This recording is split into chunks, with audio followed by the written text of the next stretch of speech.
¿Cómo le va? ¿Cómo anda? Muy bien, encantada de que me hayan invitado. No, por favor, Estela. A ver, ¿crees que ya, como se dice habitualmente, cuando ya falta menos de un mes para las elecciones, que la tabla está en el aire o puede haber cambios en los últimos días de tendencia o cree que ya la gente ha definido a quién va a votar? No, yo creo que hay un poco y un poco. Creo que hay ya una tendencia en la gente y que también hay un grupo más reducido de personas que esperan hasta último momento. Es más, hay estudios que demuestran que hay gente hasta decide el voto en el momento en que está en la fila para ingresar a votar. Así que yo creo que hay de todo un poco, como es nuestra sociedad que es heterogénea y que hay cuestiones que a veces pueden influir, emitir el voto en un sentido o en otro, pero creo que en Tucumán viene sucediendo lo que ya viene siendo una tendencia a nivel nacional en las elecciones de las distintas provincias. Viene existiendo un triunfo amplio del justicialismo en cada una de las provincias en las que se van haciendo elecciones provinciales, y creo que en Tucumán también hay la misma tendencia. Ahora, ¿qué rol tiene en las provincias? Bueno, Tucumán, administrada por el justicialismo, ¿qué rol se le ve al denominado aparato? ¿Qué importancia tiene la estructura y los preparativos de una semana o 48 horas para definir el voto, tal vez de el que no tiene la intención de ir a votar o el que va con dudas todavía a emitir su voto?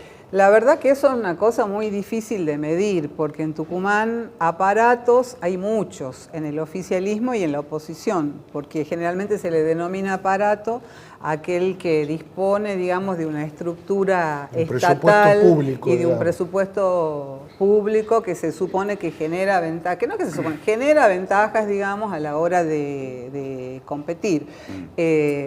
No sé medir qué incidencia pueden tener los aparatos. Yo soy una convencida, pero por una experiencia que he tenido hace muchos años, hoy las cosas han cambiado mucho, que cuando la gente tiene definido que quiere votar a alguien porque siente que esa persona lo representa, ese voto no se lo cambia. ¿Qué rol tiene el mensaje emocional que mucho se está hablando? Bueno, pienso que siempre tiene importancia, ¿no? Pienso que tiene importancia lo que una persona le despierta a la gente que tiene que votar, si la persona es creíble, si no es creíble, si es confiable. Hoy estamos viviendo un momento donde se viene atacando mucho, digamos, la misión de la política como herramienta, y entonces hay algunos sectores que, por ejemplo, tratan de despertar el enojo de las personas.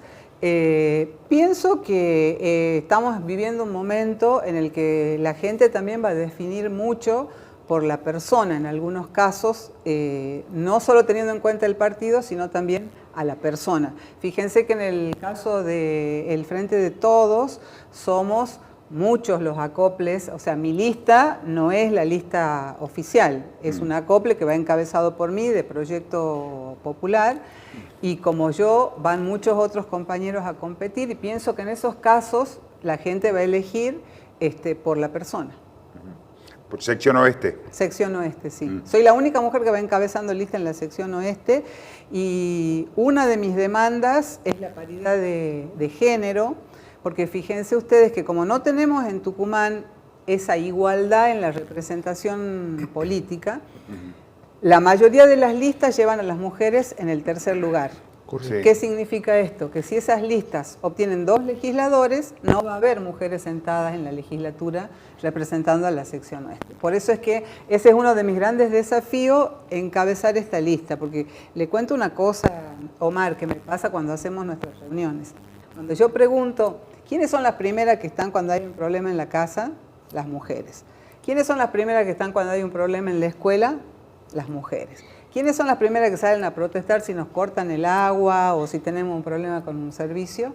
Las mujeres. ¿Quiénes son la mayoría en la militancia política de todos los partidos? Las mujeres. ¿Quiénes son la mayoría en el padrón de la población argentina según el censo del año pasado? Somos el 52,8% de la población. Y en los lugares de decisión seguimos siendo una minoría. 1/3 por ley que no se cumple, porque el tercio es para las listas no para los cargos. Entonces hoy en la legislatura de Tucumán no tenemos un 30% de mujeres como en el Consejo Deliberante de Yerbabuena hace 2 mandatos que no hay mujeres sentadas. Y el otro tema que no se está cumpliendo, porque a nivel nacional hay paridad de género tanto en la candidatura a senadores como en diputados. Sí, claro, ¿no es hay así? solo 2 provincias en las que no hay paridad de género. Tucumán, que esa es la ley que quiero que se apruebe cuando yo me siente en la legislatura, la primera, y Tierra del Fuego. Estela, ¿cómo sonó a los oídos en el oficialismo lo que decías el otro día? La verdad que siempre en el tire y afloje de la discusión política, lo que decía Pablo Modeo, el fraude ya está instalado en Tucumán. Bueno, yo creo que es un cliché. La verdad que creo que los dirigentes de la oposición primero se tienen que poner de acuerdo entre ellos porque se están contradiciendo mucho y con esas contradicciones y esos títulos que largan, que son absolutamente falsos, lo que hacen es confundir a la población. ¿Por qué le digo esto, Omar?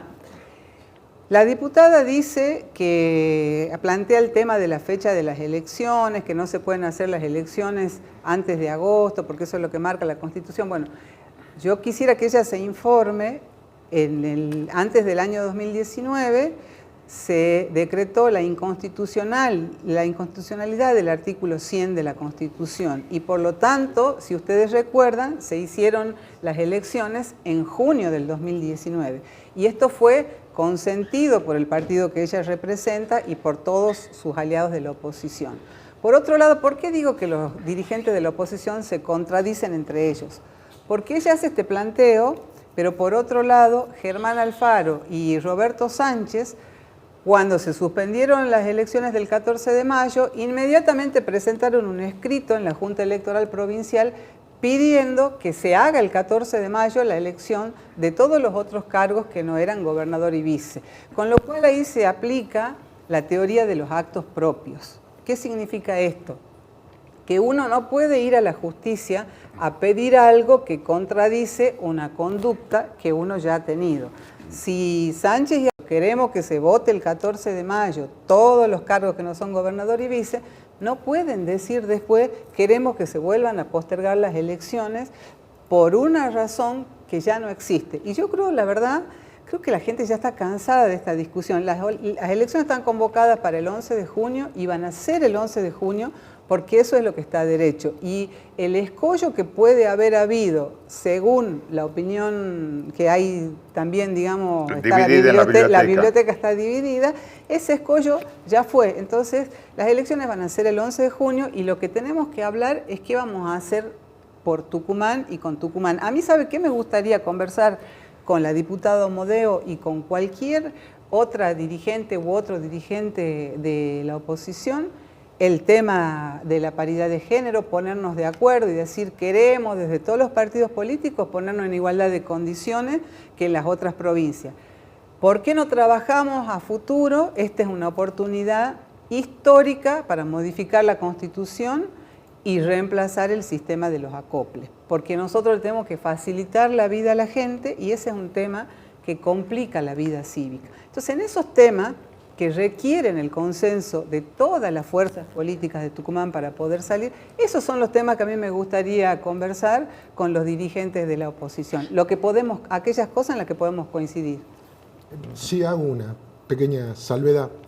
Coincido con Estela Maris Córdoba en que el carácter contradictorio de muchos de los miembros de la oposición es poco menos que penoso, digamos. Agrego allí que mientras el planteo del Partido de la Justicia Social conseguía una cautelar, ¿no? Respecto a la fecha de las elecciones, los intendentes radicales de Tucumán corrían a los medios a pedir que se vote cuanto antes, ¿no? Eso, Omar, ni siquiera es morado, tiene otros colores que están fuera del espectro, digamos. Ahora, la salvedad que hago es que el planteo que hace Creo, no es un planteo respecto de la convocatoria de las elecciones sobre la base de la nulidad de los artículos 43, incisos 6 y 100 de la Constitución, que como bien dice la doctora, han sido declarados nulos en diciembre de 2018 y en febrero de 2019, sino que lo que dice Modeo es, la Corte Nacional te frenó los comicios. ¿Vos tenés que convocar a otros comicios? Sí, cosa que ha hecho efectivamente el gobernador Mansur. El inciso 5 del artículo 43 dice que lo tenés que hacer con 2 meses de anticipación, porque vos le tenés que dar previsibilidad a el llamado a las elecciones. También puede argumentar el gobierno provincial, che, son las mismas elecciones. Exactamente. ¿No? De hecho, está validado todo el cronograma. Pero lo que dice Omodeo es, che, ahí hay un inciso que dice 2 meses. Lo que pasa es que yo no concuerdo con ese análisis, porque en realidad lo que se ha hecho en Tucumán es suspender el cronograma electoral, cumpliéndose y teniéndose por cumplido los actos que ya se habían producido. Incluso es decir, los que votos inclusive de la oposición. Los votos de la oposición, la Junta Electoral, fíjense que ha permitido que se usen los votos que dicen 14 de mayo. Es decir, que esta es una circunstancia excepcional, donde el decreto que el gobernador ha firmado está a derecho. Y yo creo que hoy ya esta es una circunstancia que ya está saldada y que lo que hay que hablar de acá en adelante, en los 20, 22, 23 días de campaña que quedan, es el debate sobre qué queremos para los tucumanos de cada una de las fuerzas políticas. Y ahí yo creo, fíjese que Omar me preguntaba al principio, qué creo que va a ser la tendencia. La verdad que yo creo que hoy en la Argentina y en Tucumán, pero particularmente en la Argentina, estamos sufriendo una gran crisis de liderazgos, tanto en el justicialismo como en los partidos de oposición. Sí, sí. Y creo que en Tucumán la gente busca, como busca uno en la casa, en la familia, ¿qué es lo que busca el ser humano? Seguir a alguien que piensa que está seguro de lo que hace y que sabe a dónde va. Y hoy en Tucumán es mucho más fuerte, digamos, el liderazgo de Osvaldo Jaldo, de Juan Mansur, de la fórmula compuesta de Osvaldo Jaldo con Miguel Acevedo, que la fórmula de la oposición, que si ustedes recuerdan en nuestra historia reciente, así como hay contradicciones como la que marcaba recién Álvaro entre los intendentes que querían ya las elecciones y sus referentes que están por encima, que decían que no, que votemos dentro de 2 meses, también si ustedes recuerdan en nuestra historia reciente, ¿cuánto tardó la oposición en poder conformar la fórmula que la conformó casi antes de que venza el plazo de presentar las listas y que inclusive han presentado frentes por separado con una enorme contradicción? Entonces, un grupo de dirigentes que se está contradiciendo permanentemente no le genera seguridad a la gente, por más que tenga determinadas figuras que pueden ser atractivas, a la gente le hace falta seguridad. Y yo creo que la gente ve en el peronismo esa seguridad que a lo largo de la historia, con defectos y con virtudes, siempre se ha demostrado. Siempre que la Argentina ha estado en un momento casi de disolución, como fue cuando se fue de la Rúa en el helicóptero, quien puso el equilibrio fue el peronismo. Entonces, creo que por eso la gente se siente más segura en Tucumán con un oficialismo que por lo menos está mejor liderado. Estela Maris Córdoba, candidata a legisladora, propuesta popular por el oeste. Proyecto popular por el oeste. Lista 162. 162. Para que no se confunda. Gracias, Estela. Gracias a ustedes.